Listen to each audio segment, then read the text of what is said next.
now to Florida Republican Congresswoman Maria Elvira Salazar, who joins us this morning from Miami. Congresswoman, welcome to Face the Nation. Thank you for the opportunity. You are one of Maria Corina Machado's top allies in Congress. You've said she is coming to Washington this week. President Trump said maybe Tuesday, maybe Wednesday, details still being worked out. Why is it important for her to get in front of the President of the United States, who is backing Maduro's #2 as the current president of that country? Okay, well, I don't think that the president is really backing anyone that is related to the Maduro regime, but concentrating on Maria Corina Machado, she earned it. She was the one who put together this, she proved to the international community that they, the opposition forces, had won the election. She was able to somehow create the tallies and prove to the Trump administration that they had won 70 to 30. Remember that Maduro did not give her the opportunity to be the presidential nominee because he did not like her, because he knew that he was going to lose against her. So she has earned it, and I am sure that she will have a very good, long, solid conversation with the president. She knows the story better than anybody.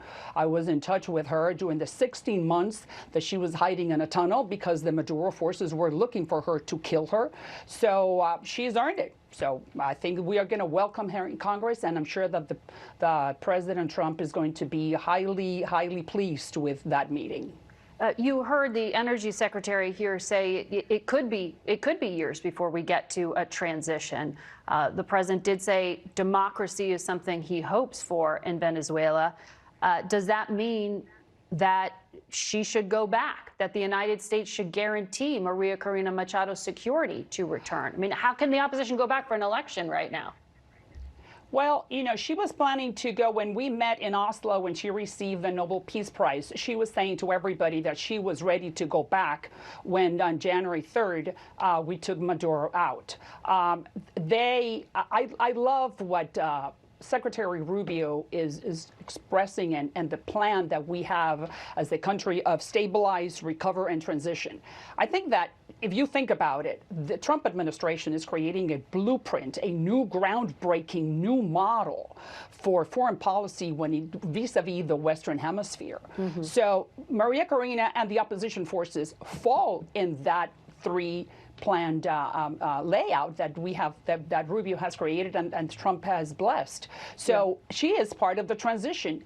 And I am sure that they will be able to reorganize themselves. She has hundreds of thousands of people in Caracas and in Venezuela that will help us to put together this electoral system.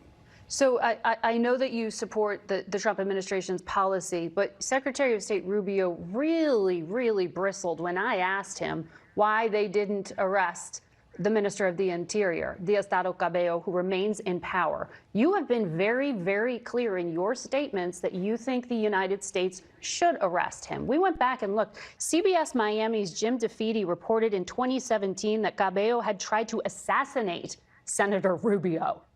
Can you help people understand why perhaps people in Florida should be concerned, or other Americans, about this man remaining in control of security forces?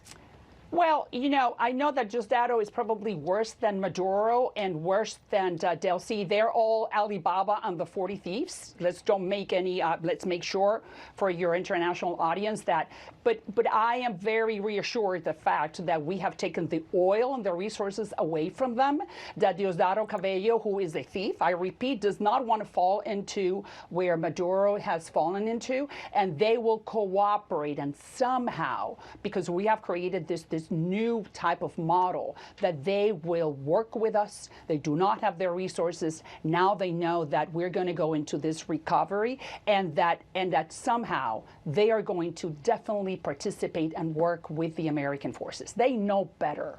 And like I said, this is impressive what's happening, because we have not seen this before in the 250 years of history. And Diosdado, I repeat, is definitely someone who was indicted.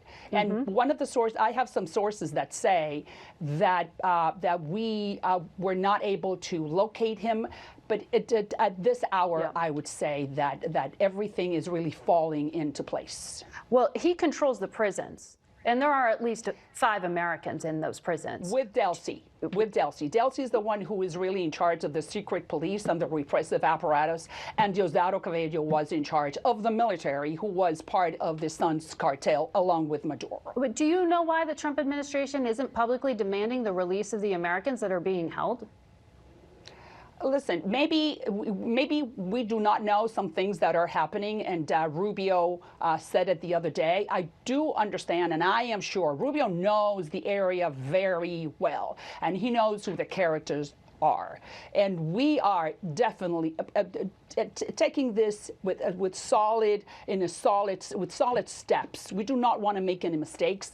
And I am sure that the political prisoners will be coming out, and that we're not giving them, meaning Diosdado and Delcy, any type of leeway for them to really run the country. We will see, like it happened. It happened 2-3 weeks ago. Let's give them a little bit more time before we see more results. Very quickly, the president tweeted today, Cuba gets no more money, no more oil. The CIA assessment is that regime in Havana is not necessarily in peril, even though the president's saying they are. What are you hearing? Well, look, I represent the city of Miami, you know, the heart of the Cuban exile community. And those words are like magical. It's been 65 years, you know, Cuba is really a center of power for our enemies, Iran, Russia, China, and now I think they're getting the memo, and Cuba, it's hanging by a thread, I should say, because the threat that Cuba has represented to the United States has been immense. They have no water, they have no electricity, they have no food, they had nothing. So if you think that Maduro is weak, Cuba is even weaker, and now they do not have one drop of oil coming from Venezuela, so that could be the beginning of the end. Well, Mexico's stepping up and providing them some. We're going to have to watch what happens there next. Very big mistake from Madam Sheinbaum. All right. Thank you very much, Congresswoman. We'll be back in a moment. I want to know